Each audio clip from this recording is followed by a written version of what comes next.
I created this video to show my version of a NES-PC build and as a reference for anyone considering the same project. The thing is, it didn't go quite like how I had planned, and as the video moves along, you may notice a few discrepancies. So, here goes. The materials list is linked in the description. Since computer parts technology evolves fairly quickly, the materials list may be outdated at some point. However, I am certain there will be future comparable replacements. For this build, we have an Intel Mini ITX motherboard, an Intel Celeron 2.4 GHz processor, a power supply adapter also known as a power brick, a nifty 90-watt Pico PSU, 8 gigs of DDR3 RAM, a HDMI panel mount extension cable, and 2 USB retro kit chips from retrozone.com. Of course, there is also the 96GB SSD, which we will use to store our games and front-end software, and some miscellaneous hardware of bolts, nuts, shrink tubing, and other odds and ends. Oh, and just a few tips for would-be builders. Get a decent soldering iron and learn how to use it. Take your time and plan. I've seen other videos on YouTube where making poster board cutouts of hardware layouts have really helped to figure out how to get stuff to fit. First things first, we need to gut the housing, and we need to empty the shell out and harvest some materials. The system needs power, right?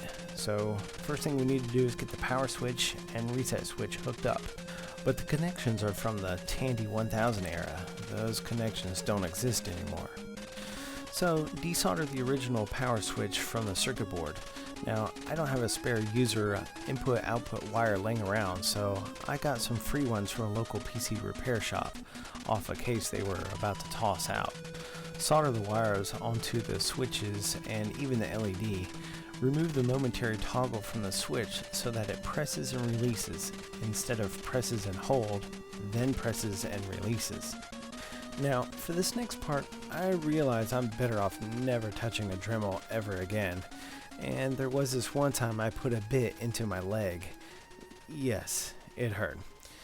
Anyway, after some investigating of previous designs, I had already determined that the motherboard would need to be flipped upside down for space. Here's why. Mounting the motherboard requires it to be installed in such a way, given I wanted to be able to showcase a game. Knowing how much room I would need from the top, the only method to avoid other stuff was to flip it. Before finalizing the motherboard mounting, the CPU, RAM, and Pico PSU were installed and the SATA cables were connected.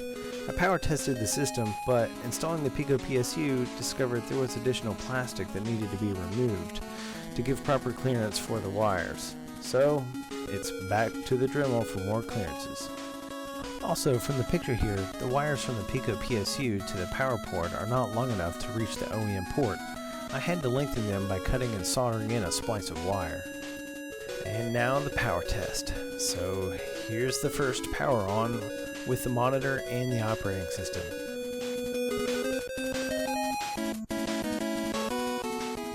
Yes!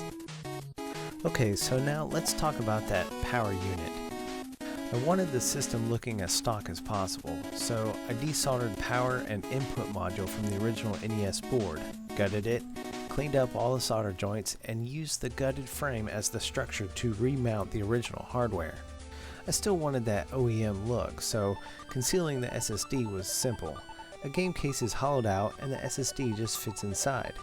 To do this, remove the bolts from the back of the cartridge with a drill or the $8 special tool. I chose the drill. Dremel out the unwanted ribbing and plastic, insert and mount the drive, close the case back up, and you're done. With the test cart in, I didn't like seeing the motherboard, so I harvested the elevator tray from the NES parts and mounted it to the top of the case. Ugh, the controllers. During the initial testing, I used a crappy fake controller you can get online. It did the job, but the weight is wrong and the button press is weird. So I purchased the USB retro converter kits that you can buy online. But instead of following the online directions, which indicate cutting up my controller, I decided to apply the USB chip to the wiring after the terminals of the OEM controller port inside the NES.